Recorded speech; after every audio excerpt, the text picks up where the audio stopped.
At sa nakaraan nating kwento kung saan tayo natapos sa part 25, nang tumilapon sina Yuan Zhu at Ruan Yu at tumama sa puno malapit kay Su Wanwan, at sa pagpapatuloy ng kwento sa part 26. Dali-daling tumakbo ng mabilis si Su Wanwan patungo sa sugatan na si Yuan Zhu at Ruan Yu, para gamutin ang mga ito kaagad. Nang makarating na siya sa pinaroroonan ng dalawa, napansin niya na maliban sa pinsala na natamo nila sa mutated fallen corpse king at sa ilang minuto pa lang ang nakakalipas nang ma-expose sila sa nakalalasan na usok ay dumaranas na sila ng matinding kaagnasan ng dugo. Kaagad na nilapatan ni Su Wanwan ng kanyang espesyalidad sa pagpapagamot ang dalawa na lubhang sugatan, habang ginagawa niya ito ay pinakalma niya ang sarili kasabay ang paglaban din sa sarili mula sa pagkadismaya at sa nararamdaman din itong takot. Ang nasa isipan niya sa oras na ito ay kailangan niyang sagipin ang nag-aagaw buhay na mga kasamahan niya at ang pagsalba sa kanila ang prioridad niya sa ngayon. Mabilis na naramdaman ni Yuan Zhu at Ruan Yu ang healing power ni Su Wanwan, ngunit dahil sa tindi ng pinsala ay kakailanganin pa nila ng sapat na oras para humilam ang mga sugat na natamo mula sa mutated fallen corpse king. Sa kaparehong oras ng paggagamot ni Su Wanwan sa dalawa niyang kasamahan na sugatan, nasimula nang ma-activate ni Huyan ang kanyang Rain Praying spell, kumilos siya upang maantala niya na muna ang mutated fallen corpse king upang makakuha ng isang kalamangan at habang ginagamot pa ni Su Wanwan ang dalawa. Bahagyang nabawasan ang pangamba ni Su Wanwan sa kanyang dibdib at nagpakita siya ng ngiti sa kanyang mukha, nagsimula na mahulog ang mga patak ng ulan mula sa maitim na kaulapan. Habang nanatiling hawak ng mutated fallen corpse king ang ating bida, napalingon ito sa itaas. Kasabay ng dumadagandong na kidlat, ang bagyo na ginawa ni Huyan ay hinuhugasan ang napakakapal at nakakamamatay na lason sa paligid ng halimaw.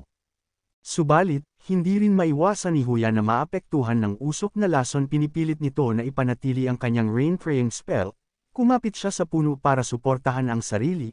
Sa paghupo ng nakakamatay na lason na usok ay nabuko ng halimaw ang kanyang lokasyon. Habang hawak si Jiang Kai nagpalabas ang mutated na halimaw ng isang nagagalit na pag-uungol, dahil sa pagkawala ng ginawa nitong usok na lason at ang bagyo ay patuloy itong binubura sa paligid ng halimaw.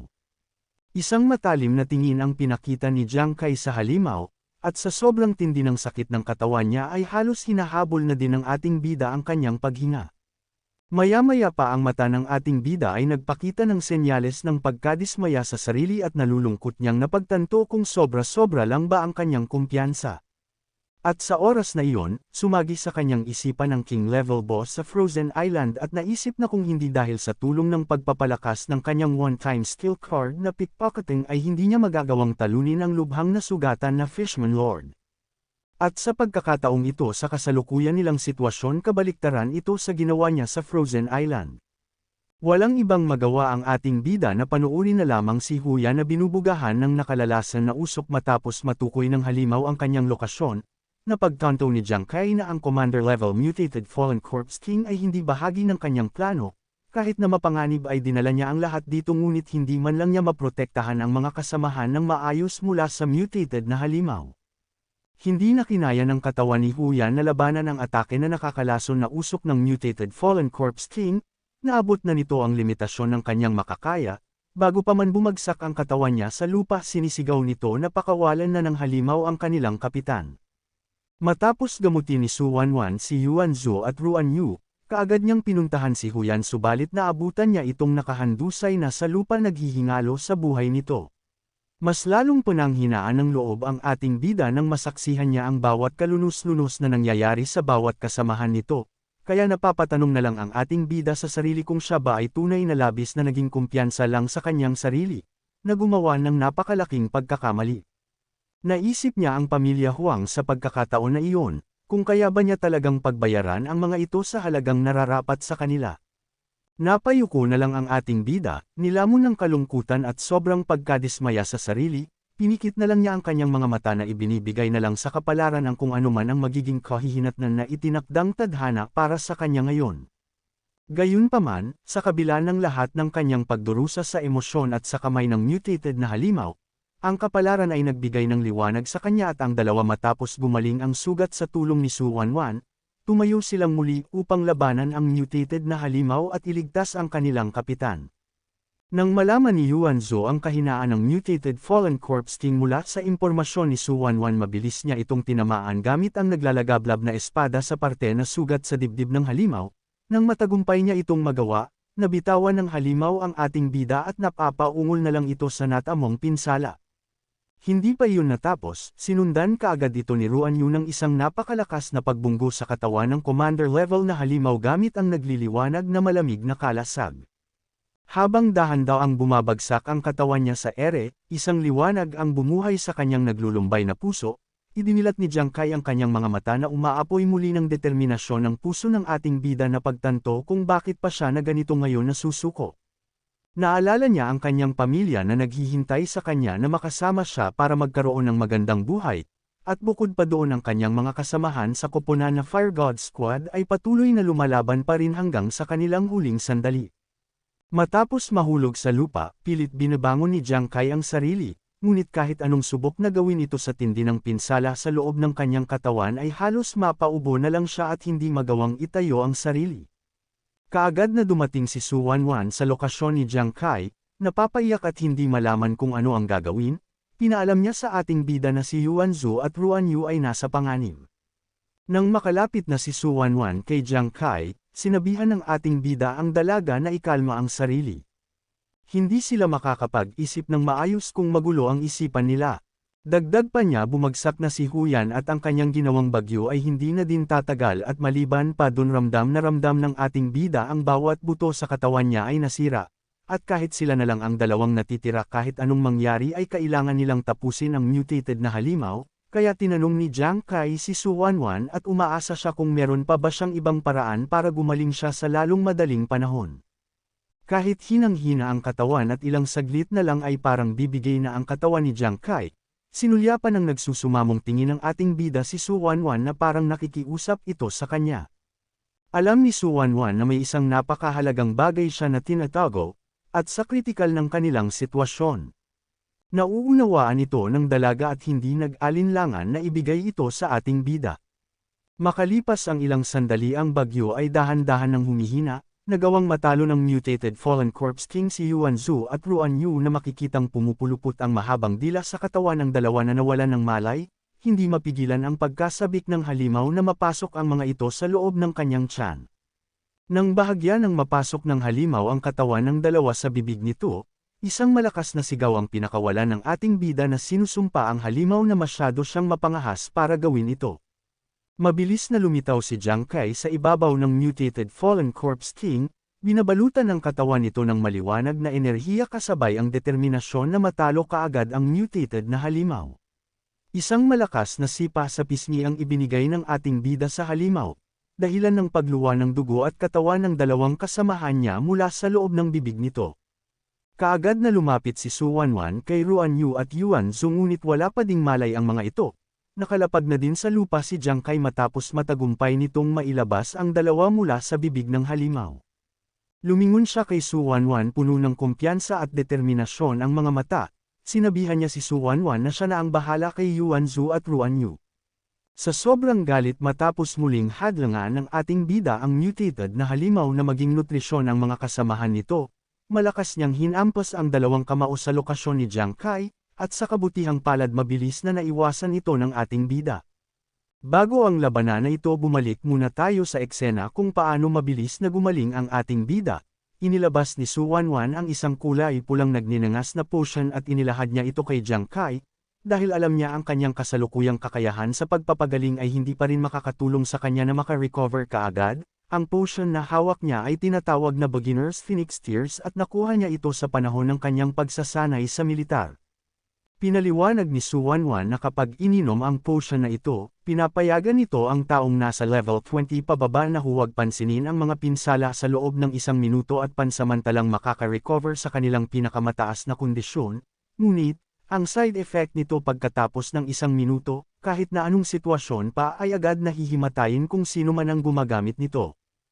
Iniabot ni Su Wanwan ang Beginner's Phoenix Tears kay Jiang Kai. Tinanong niya ang kapitan kung sigurado ba siyang gagamitin niya ang potion na ito. Walang bahid ng pagdadalawang isip, ang puso niya ay nag-aalab sa determinasyon. Tugon ni Jiang Kai sa dalaga na ang 1 minuto ay sapat na para pabagsakin niya ang halimaw.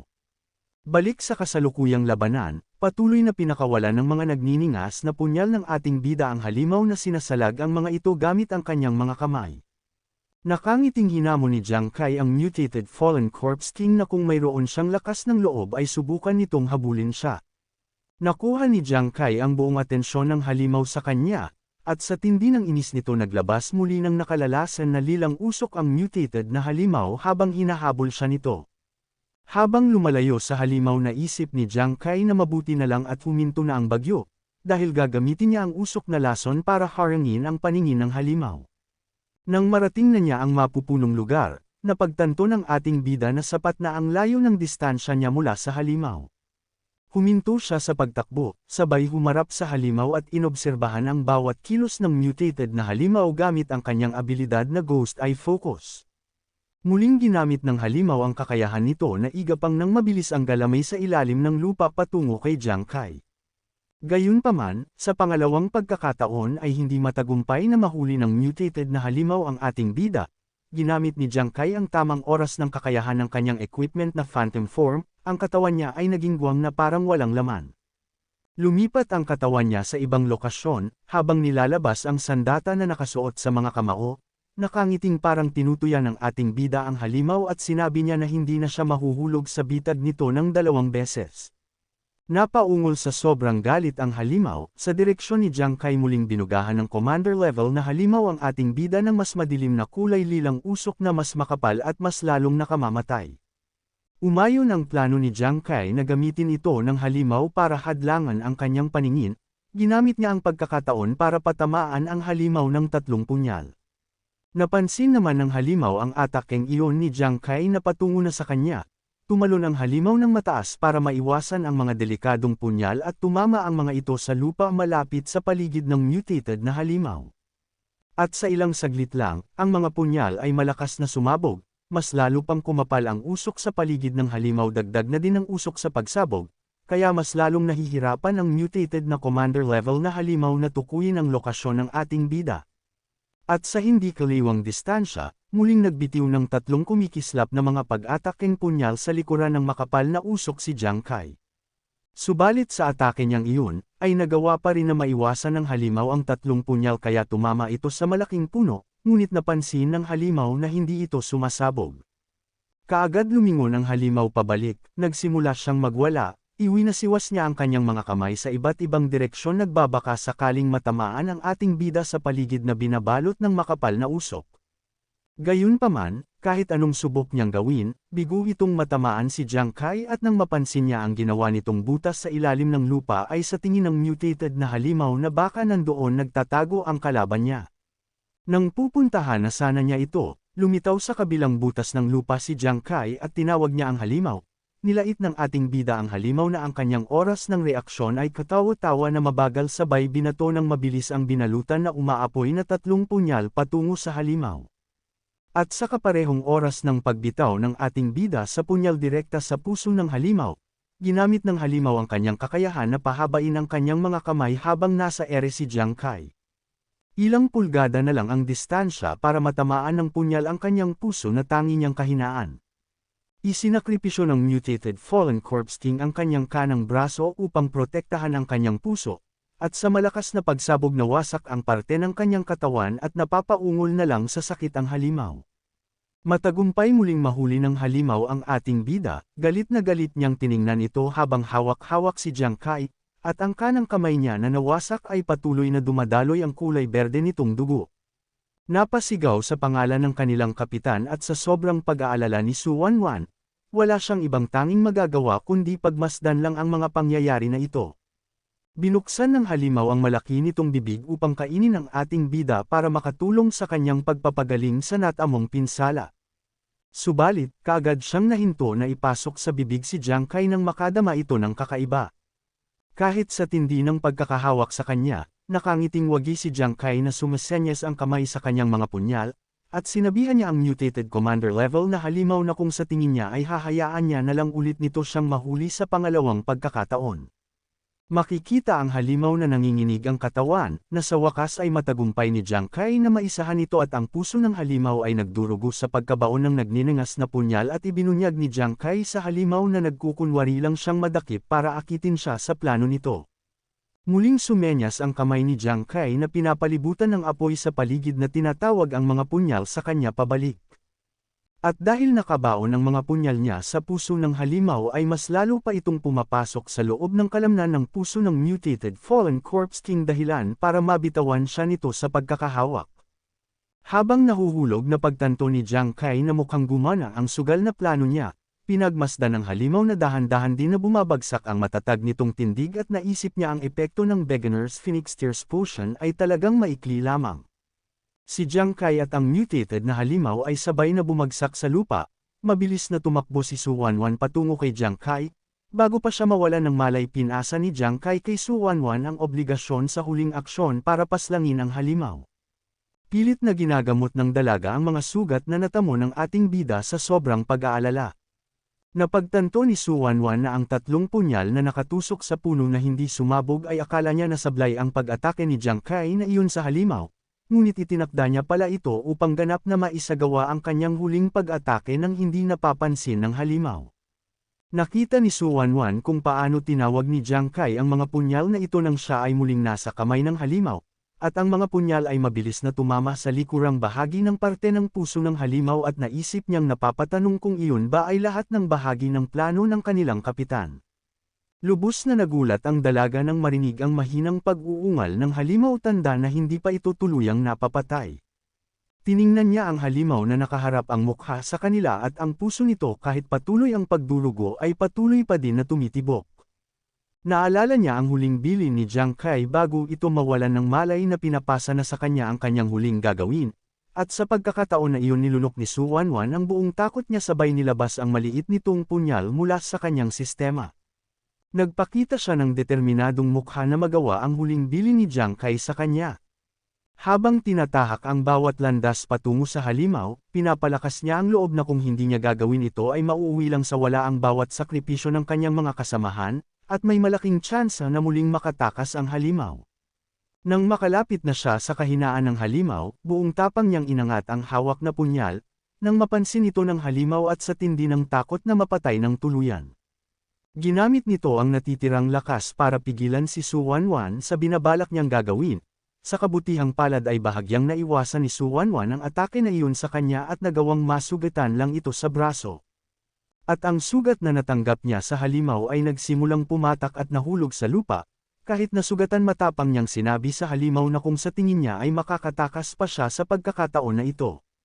Wala nang ibang magawa pa ang halimaw kundi tumugon lang ito na nagpapalabas ng mahinang pag-uungal sa dalaga. Napangalit ang ngipin ni Su Wanwan at sinabihan ng mutated Commander Level Fallen Corpse King na paano siya nangaas na saktan ang mga kasamahan niya kaya ihanda na nito ang sarili na mamatay. At sa namuong galit sa kailaliman ng puso ng dalaga ay hinigpitan niya ang pagkakahawak sa punyal, kasabay ng pagsigaw upang ilabas ang galit. Buong lakas at walang awang tinarak ang hawak nitong punyal sa puso ng mutated Fallen Corpse King. Isang malakas na sigaw mula sa halimaw ang kumalat sa buong lugar ng Nameless Basin, hudyat na ang halimaw ay natalo na. Sa sumunod na araw, matapos ang matinding labanan sa mutated Commander Level Fallen Corpse King, ang dating ramdam na nakakakilabot na lugar ng Nameless Basin ay naging payapang kapaligiran. Makikita sina Huyan, Yuanzu at Ruanyu na masayang humahalakhak, kasabay ng malamig at banayad na simoy ng hangin. Hindi nila alintana ang sakit sa katawan kahit balot man ang katawan nila ng mga bendahe. Sa kabilang banda, sa di kalayuan na distansya malapit sa 3 nilang kasamahan, patuloy na ginagawa ni Su Wanwan ang kanyang responsibilidad bilang healer na nilalapatan ang ating bida ng bendahe sa braso at pinaalalahanan niya ito na iwasan ang matinding paggalaw at kailangan niyang magpahinga ng marami at inumin ng gamot na galing sa kanya at sa loob ng 3 araw ay gagaling din siya. Ngumisi si Jiang Kai habang pinagmamasdan ng mukha ni Su Wanwan na seryosong ginagawa ng dalaga ang kanyang mga tungkulin. Napansin ni Su Wanwan ang ekspresyon nito sa kanya ng ating bida kaya napapatanong na lang ito kung meron bang kakaiba sa mukha niya ngayon. Bumaling ang paningin ni Jiang Kai sa magandang tanawin na iluminado ng sikat ng araw ay masayang pinahayag ng ating bida sa binibini na pakiramdam niya kay Su Wanwan na siya ay nagiging isang tunay na namumukod-tanging adventurer, at sa tinurang sinabi ni Jiang Kai kay Su Wanwan ay lubos na nabigla ang dalaga. Hinawakan niya ang malaking dibdib nito at dismayadong pinahayag ang malungkot na saloobin na sa oras na nilalabanan nila ang mutated Fallen Corpse King bilang healer ng koponan ay maaari lamang siyang umasa sa kanilang lahat upang labanan ang halimaw at pakiramdam niya ay hinila niya pababa ang team's combat strength nila. Hindi sinang-ayunan ni Jiang Kai ang mga sinabi ni Su Wanwan at ngumiti siya at sa tingin ng ating bida na masyado niya lang minamaliit ang kakayahan ng kanyang sarili. Inaalala ni Jiang Kai na habang binabaybay nila ang kahabaan ng mainit na lugar ng Blazing Flame Ridge, at nitong mga nakaraang araw ay naging abala siya sa pagtulong kay Yuan Zhu at Ruan Yu na mag-level up, hindi man lang siya nagreklamo at tiniis pa ang kanyang pagod, nagsusumikap pa rin upang makasabay sa koponan ng hindi nahuhuli. Nang pinupukaw ang kanyang galit ni Xu Feixiang at ng kanyang koponan, kahit alam ni Su Wanwan na mataas ang power gap kaysa sa kanila, buong tapang pa rin siyang sumulong para sa ating bida.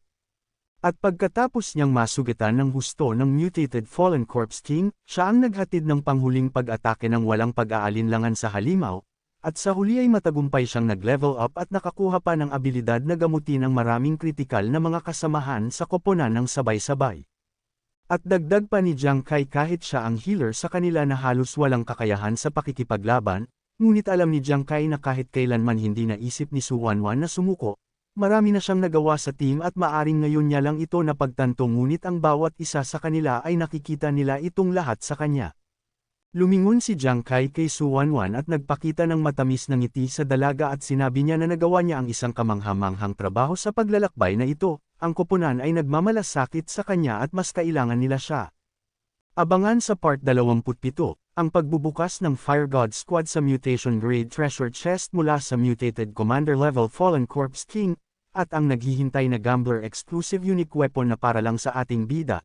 At kung nagustuhan mo ang video na ito please mag-iwan kayo ng like at comment at huwag nyo na din kalimutan mag-subscribe kung bago ka pa lang sa aking channel.